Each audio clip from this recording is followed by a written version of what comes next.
Good afternoon, everybody.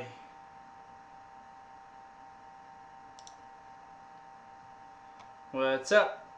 What's up? What's up? How are we all doing on this Monday, August 21st? Hope everyone's doing well.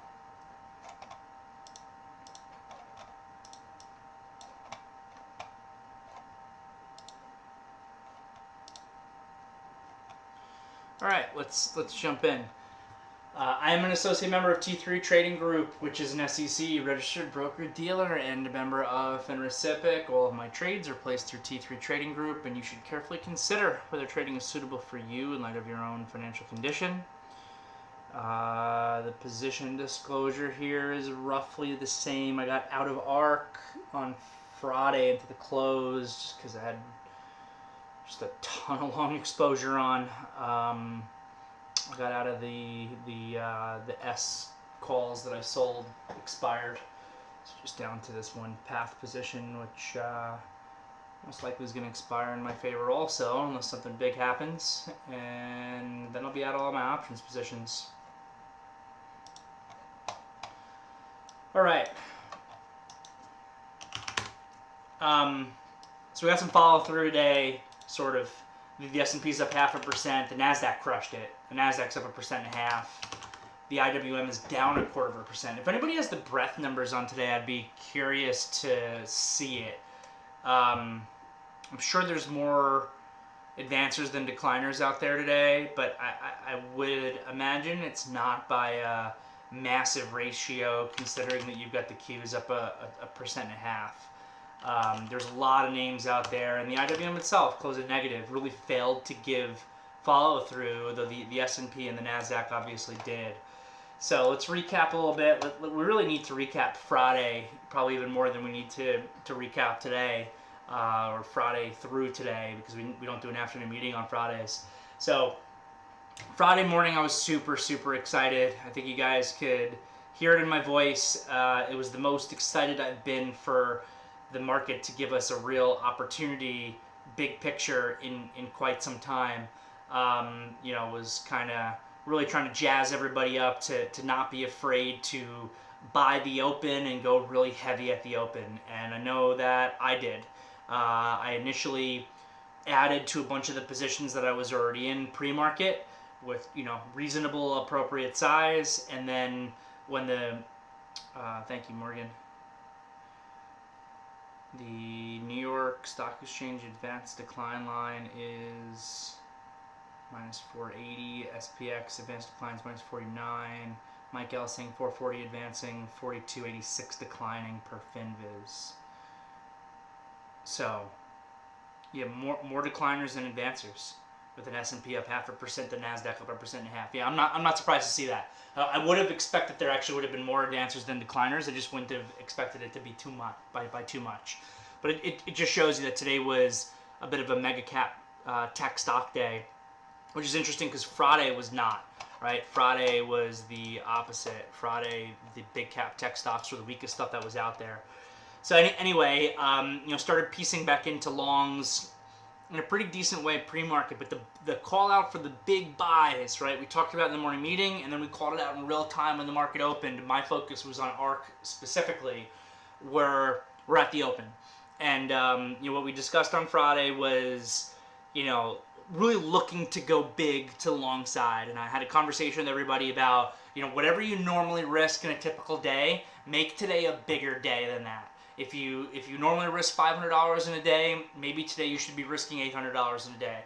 If you normally risk $100 per trade, maybe today you should be risking $200 per trade.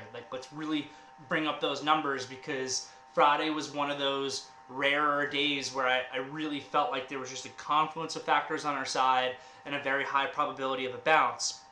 The couple things that were still a little bit against us on Friday that did make me take some pause was, one, options expiration, which I do think, even though the opening long trades, unless you were buying like Google and a couple of the big tech stocks, the opening long trades were great on Friday. I think that they were actually held back to some degree because of options expiration. and we were able to get some follow through to the upside today in some of these names because we got through options expiration. So that was one thing that made me a little bit nervous. And the other thing is that, you know, the only other thing that could have made Friday morning better would have been if we had a little bit more daily chart extension from the ADMA in the S&P and the Qs. I remember pre-market the Qs were like $9 extended from the ADMA, and the SPYs were like $8 extended from the ADMA. It's usually when we hit that like $10, 10 plus, you know, starting at $9, but really like let's just, you know, 9 through 10 plus is when I get really excited to come in on the other side. But it was a day 4 to the downside. I don't know at the open where the oscillator was, but I know on Thursday's close it was negative 77, and then we gapped down. The short-term tactical had spent 3 days in a row in the green zone, and I was thinking about this over the weekend because I'm a little bit of a nerd. I'm trying to remember if I can ever remember seeing short-term tactical in the red zone or in the green zone for more than 3 days. 3 days seems like it's pretty extreme. Maybe we saw that happen during the COVID sell-off, but I can't remember off the top of my head really ever seeing us stuck in there for more than 3 days at a time. So it's third day in a row, the short-term tactical, and that's, again, as of Friday's close, let alone Thursday's close, let alone with Friday's gap down. I had spent, you know, 3 days in a row in that green zone. There was just a confluence of factors there that were really setting us up to be aggressive off the open. And we talked about 2 potential ways that it could happen. One is basically just right off the open. They buy us up right off the open. There's your opening lows there in the first 2 minutes, and the market is just going. And the other thing we talked about was more of a panic sell off the open situation that we sometimes see in those gap downs, where people freak out for, you know, 10, 15 minutes, sometimes even as long as 30 minutes. And then that creates like a really good pivot low, oftentimes on really high volume that you could go long versus. And then the final, slightly lower probability situation that I thought could maybe happen would be a midday reversal, where you kind of grind down in the first half of the day and then turn back up midday. I thought that was a little bit lower probability. What ended up happening was pretty much the off the open trade. Pretty much right away, if you look at the SPYs or if you look at the IWM especially, you know, you needed to be buying stock, you know, right away. The big call out and the big focus I had was ARC specifically. ARC was like day 1 million in a row to the downside, pretty much all of August. You know, there's been consistent extension from the 8 and 21 EMA. $40 is a huge level. They gapped below it. They closed above it, gapped below it, and right into the 200 day. So when it opened, and again, in these situations, right, like how do we know if the market's going to rip right away and you want to be long versus that opening low that's from the first 2 minutes, or if there's going to be more of that like 10 to 15 minutes of, you know, panic selling and then a pivot low comes in that you can take advantage of? And the answer is that you don't know. You don't know. But I remember Brant Hirsch, if he's still here, was typing into the chat at like 9:28. Only buy on the way up, only buy on the way up, only buy on the way up. And I think he was typing it out for himself more than for anyone else, but you know, he could have just wrote it on a piece of paper or said it out loud to himself. He was kind enough to write it into the VTF for everyone else. And that was also the thought process. Buy stuff on the way up versus lows. So when I saw ARC open at $39.35, I think it put in like a real quick tick somewhere in the 39.40s. And then, you know, there was just some volatility there, or maybe even like 49 cents was that high. I said out loud right away, buy stop at $39.50 versus the low. Like, so that'll be your entry point. So you're kind of doing what Brent was talking about. You're buying on the way up. So if they open up ARC at, you know, 39.30 something like they did, and we get 15 minutes of heavy selling, and that pivot low isn't coming in until, you know, 38.80 on the downside or something like that, where there's big volume and we're looking to take advantage of it, that'd be just fine, because your buy stop never got triggered because you were trying to buy on the way up and it never triggered through 39.50. Or the opposite. What actually happened was it triggers through 39.50, you're long for 18 cents or so versus that opening low, and then you're seeing what kind of continuation, what kind of follow through that you can actually get on the trade. Is there a chance that your buy stop triggers at 39.50 and then in actuality, it was just some volatility or whatever, and then the real selling comes in for that 15 minutes, and you get stopped out, and you have to reassess your trade and take a second trade. Absolutely, those things can happen, but you don't want to play the what-if game. You want to have that game plan in place, and you want to go after it. And that buy at through 39.50 in ARC off the open was stellar. I was actually really disappointed with the afternoon trading session in ARC. It just like wedged out, got tight, went sideways, didn't close well. I felt that was more related to options expiration also, to be honest, which maybe I'm being overly conspiracy theory and I'm blaming everything on options expiration when I don't get the move that I actually want. But, I mean, we know it's a very real thing. It's incredible how on that day of the month, or especially if it's like that quad witching day, which I think is the September one, the really big one there, it's incredible how these stocks on that day of the month, on those 4 days of the year especially, tend to close at these like perfect prices so often, like perfectly at the whole number, perfectly at the half, you know, just to really make it so that the option sellers are you know, tending to make out the best is the way that I interpret that. So yeah, generally though, the market was able to give us a pretty good close on Friday. So if you've got good stock from lows and we're closing well, you want to keep some of that over the weekend, because when you are looking for lack of a better term, a bottom to be able to come in, that bottom setup to be able to come in, I don't like that term. It should really be a retracement setup. What are we looking for? We're really looking for a retracement back to equilibrium. What is equilibrium? It's the space between the 8 and 21 EMA on the chart that you're looking at. So what I wanted to see, you know, if you were buying SPYs off the open instead of ARC and you got, I don't know, what's that low? 433 is the low. Maybe you bought 433.50 on the way up or something, and you're getting a close at 437.50. You're like, all right, I got, you know, $4 worth of a profit cushion. It's a really good profit cushion. If the whole market gap's against me, I'm probably going to be okay.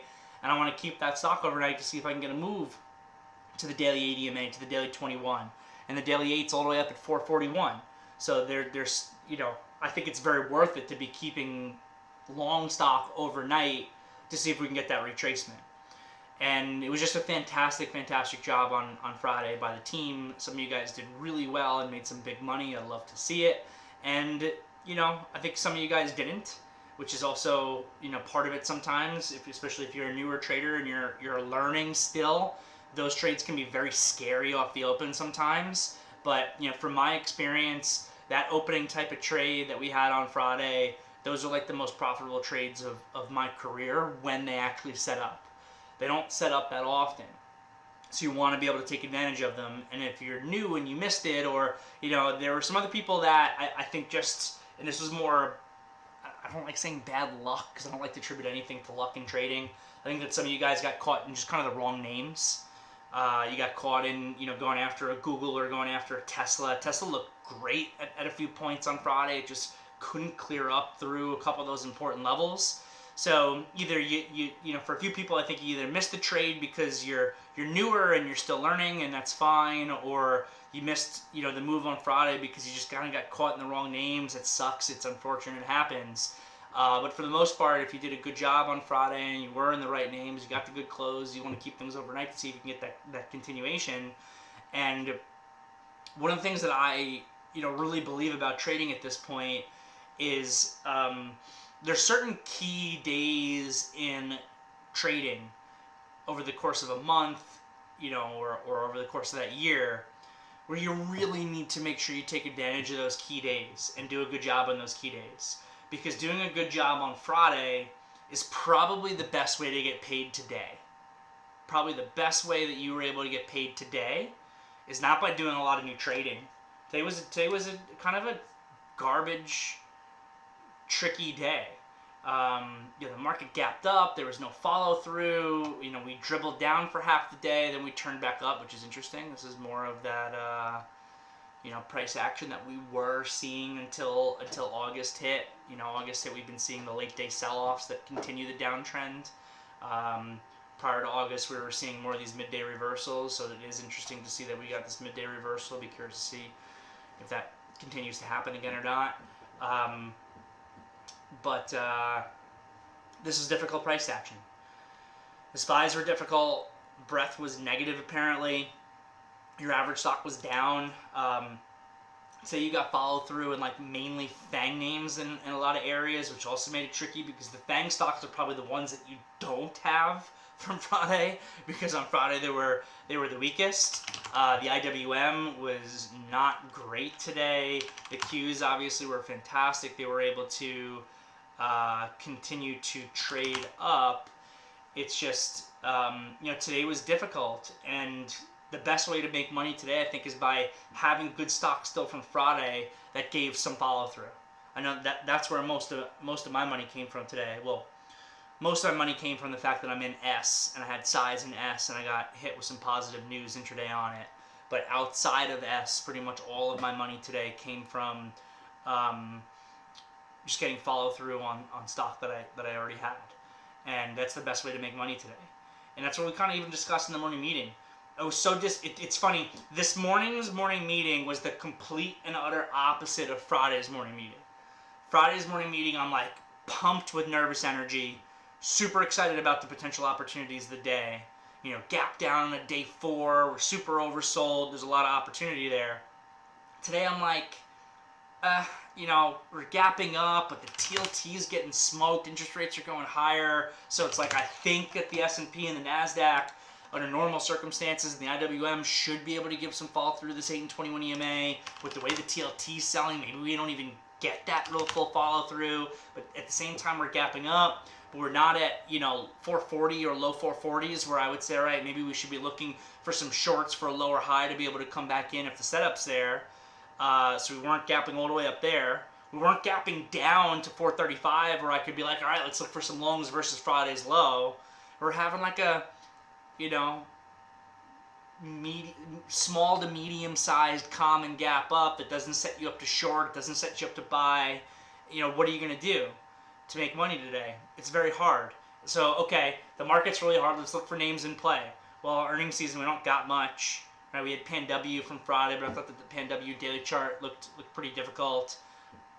So earnings season is pretty much over, especially it being a Monday morning. I didn't find any of the upgrades or downgrades to be of any interest this morning. There's very few stocks that had individual stock news, and none of those I found to be interesting. I just came in today and I was like, this is the complete opposite of Friday. Friday, I feel like I've got such a strong advantage. I want to, really go gung-ho.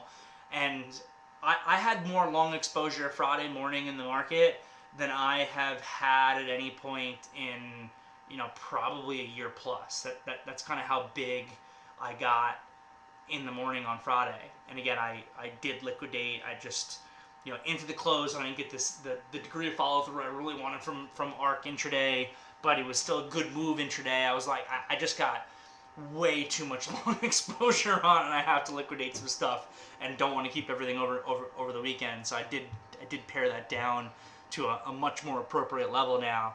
But Friday, it just felt like there was so much opportunity, and I was so excited. And this morning, I was like, this market is just not giving me anything to work with today, so let's be hands off.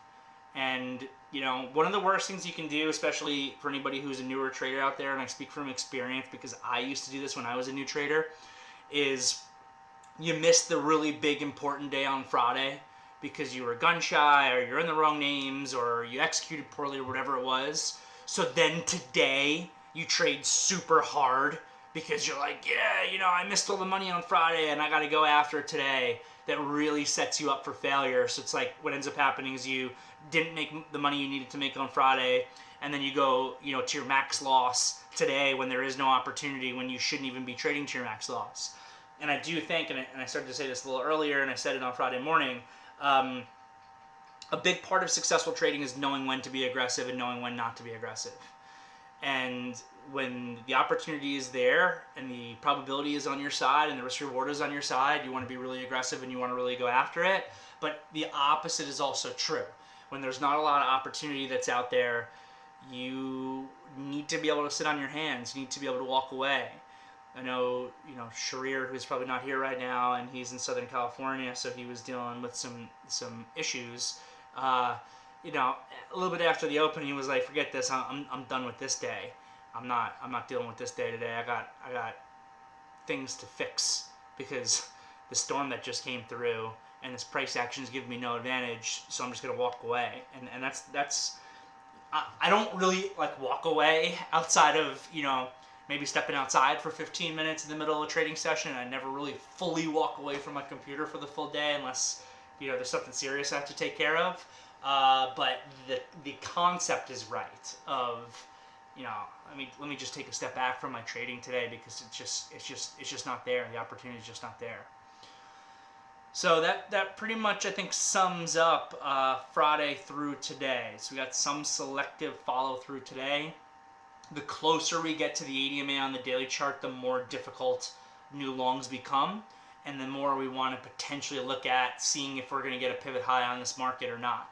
And it's hard to say. You know, we're in a short time frame downtrend. But the very big picture is still healthy, and I'm still bullish big picture. And this is all I was really calling for. I was calling for a 5% pullback from highs. I do think, and Bill had provided some information from some smart people on Friday and today about this. There is a low probability, but there, you know, not zero probability of seeing a more extreme continued sell-off, especially if the VIX increases and they sell out on their systematic strategies, where we get a move down to 420 in the SPYs. So we certainly want to keep that in mind if the pivot high does come in over the course of the next couple of days. But if the VIX, you know, starts to die down a little bit and our volatility slows down, that selling maybe does not come into the market. And there is also a possibility that this retracement, where right now all I'm looking for is a move to 442 maybe in the SPYs, actually goes much higher than that, becomes a full reversal, or in some ways I think the highest probability situation is a decent snapback where maybe we get to these mid 440s and then nothing really happens for the rest of August or even the beginning of September, and we kind of go sideways, and it's a little bit of frustrating price action. Obviously we've got, you know, Jackson Hole that's coming up. Is that this week? Next week? Next week, I think, right? We still have NVIDIA on Wednesday as well. So there's still some catalysts out there that can kind of get things going. Mrs. Friday, thank you. So we still have some catalysts out there that can get going. But let's just recognize the technicals, and, you know, the more we bounce, the more difficult new longs become, and we do want to pay attention for that short setup if it actually comes back into the market or not, which it could.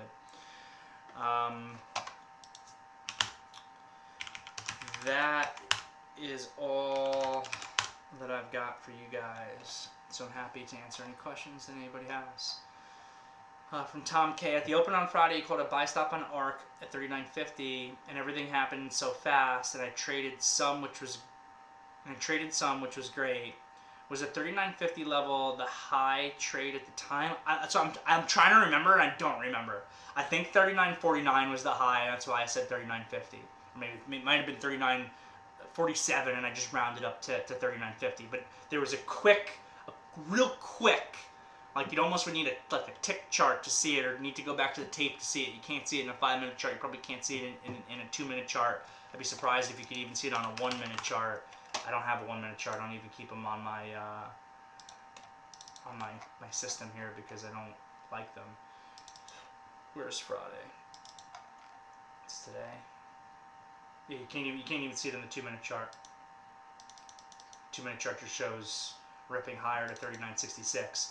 There was a quick tick to somewhere in the mid to upper 39.40s. It might have been 39.49, and then the stock was trading at like 39.30 something again, 39.37, 39.35. I remember specifically seeing that tape come back down into those mid 39.30s to upper 39.30s, and that's why I called it out. But, you know, if that opening high breaks, if they can break back through 39.50, that's going to be your entry execution versus the low.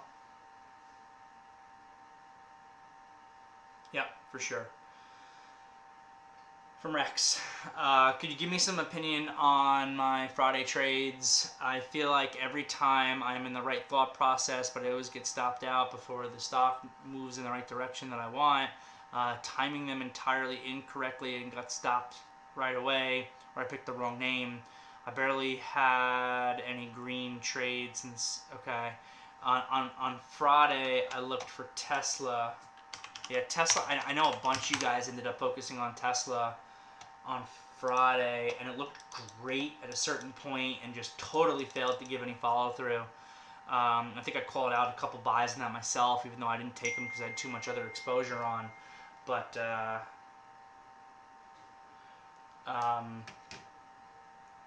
yeah, I know Pat was like, Pat, and I think Chris might have been involved also. A bunch of really good traders were focused on Tesla, and it just failed to couldn't clear that 217. It just could not clear that intraday resistance at 217 when everything else was continuing. It was definitely frustrating if you focused on that name. So I looked for Tesla on the extension buy. 214 level was strong on the daily and weekly. I also thought that if ARK could go, it could pull Tesla up as well, since 10% of ARK is Tesla. It's funny. I think about that relationship in the opposite way. I don't know if there's a right or wrong thought process on that. I'm not saying my way is better. When I'm trading ARK, I'm typing up Tesla to see if Tesla pulls up ARK more than if I'm trading Tesla, I don't really ever type up ARK to see if ARK can pull up Tesla. And I don't know what's right or wrong there. I'm just telling you what I do. I saw that after the open, Tesla volume was very good with some strength, so I waited for a minute, and I bought Tesla using the opening low. I sold 20% of my position at 217, and I want to look for a bit more to sell around 220, and my first target was 224, then 230. At 9:55, Tesla tried to break the day low at 9:55. Yeah, it pulled back. I don't think it really tested the day low at that point, but it pulled back and established some intraday support at 215. 9:55. Sorry, hold on, I lost my spot. So I waited for a minute. I bought Tesla versus the opening low, so 20%. I read all this. At 9:55, the Qs tried to break the day low and bounce back, while Tesla was still holding 215, and that showed Tesla rollers. That's exactly what I think Pat was looking at. I thought it looked very good. Then the Qs broke the day highs, and Tesla couldn't break up. And it eventually breaks the day low, and it stops you out. Stopped me out. It bounced back to 217. Today it showed relative, and then today it must have been, for anybody that was focused on Tesla on Friday, today must have just been like the icing on the cake for frustration, because the thing was so strong off the open. I remember seeing it and being like, I can't do anything with this here. I can't do anything with Tesla at 224 when that trade setup there was at 217 that we were trying to go after. And that was that way, and that was one of the things that made this Friday to Monday trade a little bit tricky, is that Friday, Big Cap Tech was the weakest thing that was out there. Today it was the strongest.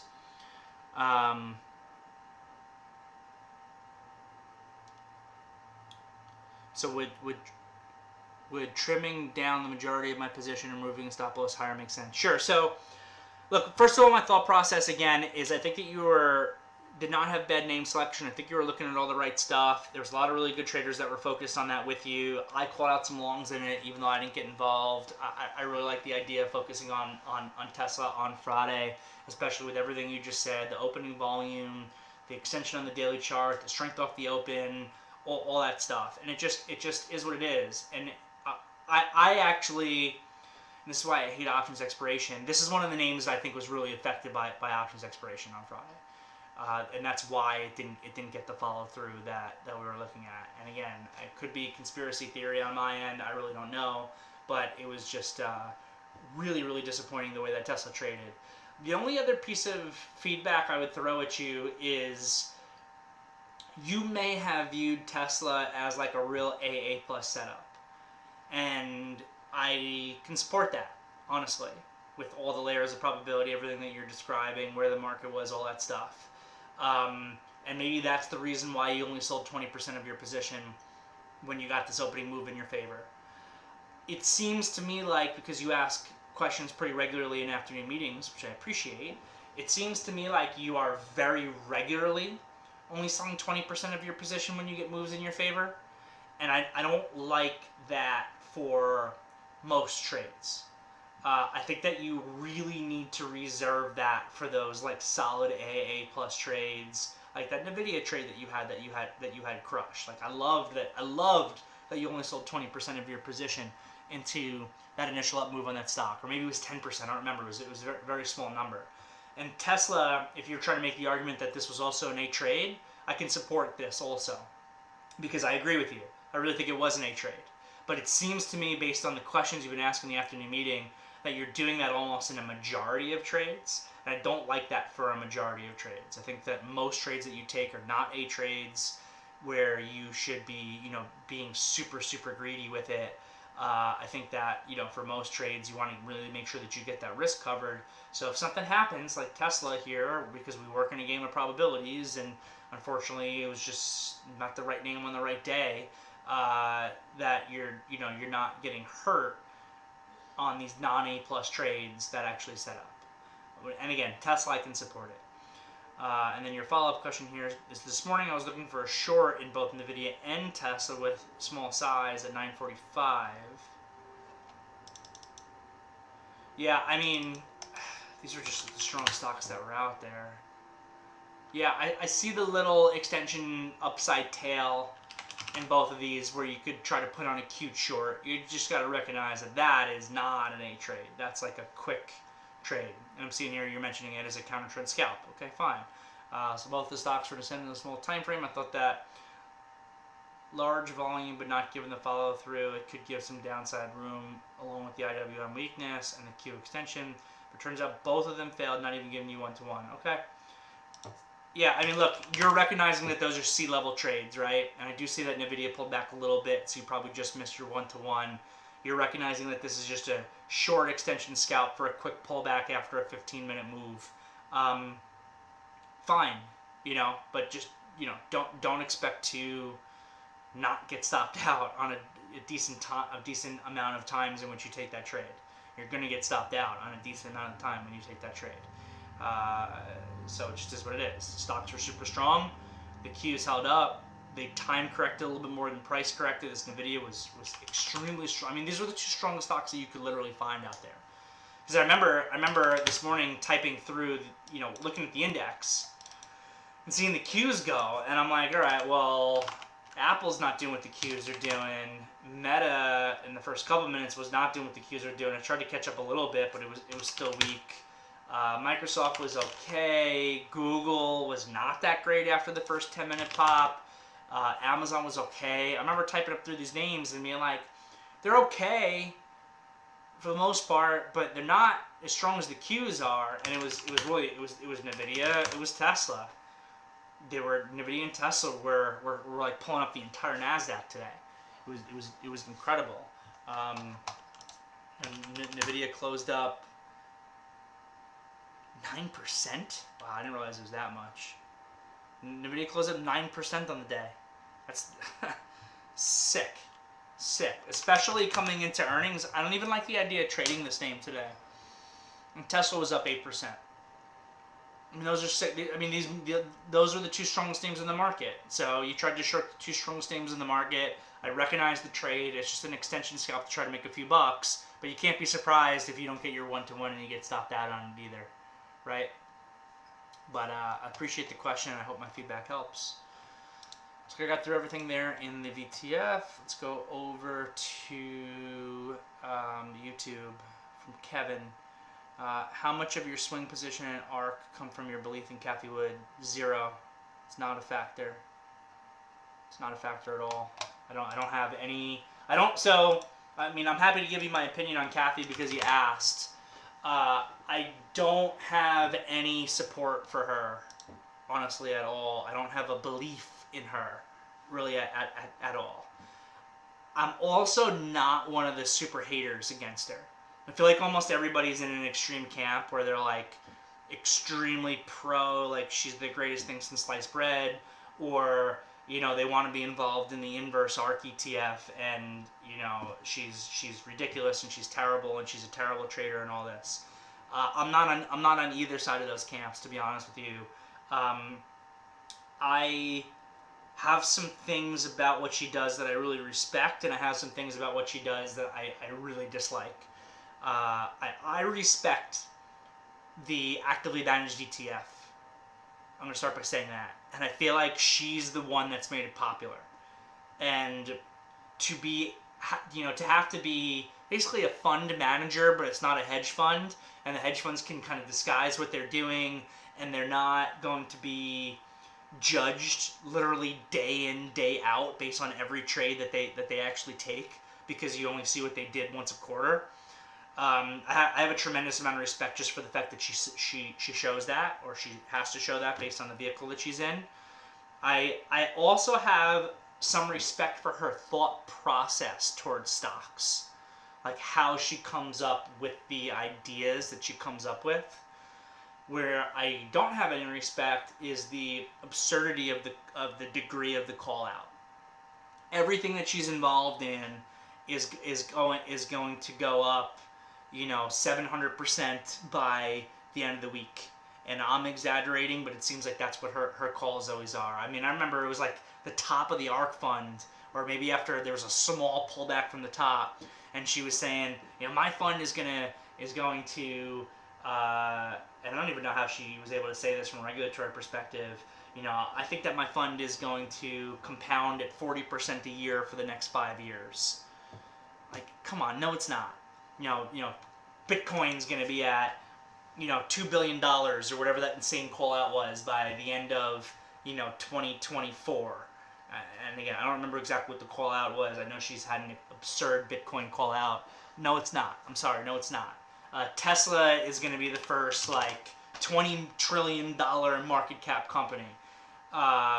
Maybe in 150 years or something, but no, it's not. Not in the time frame that she's talking about. So, that's where she loses me. And then I've also always felt, because, as I just gave her props about the fact that you get to see her trading execution, I'm also going to say that I've always felt that her actual trading execution has been terrible. That she needs to hire, she needs to hire me. She needs to hire, an actual trader that can actually execute her ideas. Because she comes with the wackadoo idea, and I feel like just blindly closes her eyes and just buy a stock. Or, you've seen her, buy a ton of stock, the day of the earnings report, before the earnings report, and just get totally smoked. There's been some really atrocious actual trading execution behind those absurd ideas that she actually has. So that's my opinion on Cathie Wood. That's not the reason why I was involved in ARK. The reason why I was involved in ARK was because I view ARK as it's the growth ETF.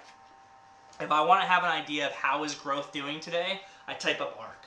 That in the same way that if I want to have an idea of how big cap tech is doing, I type up QQQ. If I want to have an idea of how growth is doing, I type up ARK. And ARK, amongst many of these other growth stocks, into Friday's low, were the most oversold things that were out there. A lot of them, not all, and we talked this morning about how well Carvana's held up, how well Rivian is held up, but there are a lot of these names out there that look just like ARK. They basically went down every single day for the month of August, with the exception of maybe one. I think on Friday, honestly, it barely closed green. Friday was the second green day this thing has had this entire month. There hasn't been a green day in this thing this entire month, with the exception of the 14th, which was the lowest volume day of the entire month, and it was barely a snapback that was followed by an inside and down. So when I was looking for the market snapback based off that setup, one of the things we talked about in the morning meeting on Friday, and this was tricky, was do we go after the things that have been strongest, like the Googles, or do we go after the things that were most oversold? And what I said was I actually want a little bit of both. And I also said that I want to see what's most relatively strong and what's most relatively weak after the market actually opens. And I did take some both. I had some Apple on Friday that wasn't fantastic, but my bigger focus really ended up being the oversold growth stock. Going after, and I had some gross ones also, like that Roblox. Roblox has been so bad. This Roblox is so bad, and I'm in it. And this was one of the names I focused on Friday also, and it was terrible. Gave a decent opening bounce and closed red, closed on lows, super relatively weak, closed down again today when most of those names were able to be really strong. Roblox, for some reason, I really don't know why, it's just been continuing to be extremely relatively weak and continuing to sell off that post-earnings report move here. But others were much better. ARC was, and I'm still disappointed with some of the follow-through, right? Like the afternoon follow-through in ARC was bad. Unity was a focus. That one was pretty decent. There were some decent growth ones out there to focus on. So I hope that helps, Kevin. I appreciate the question.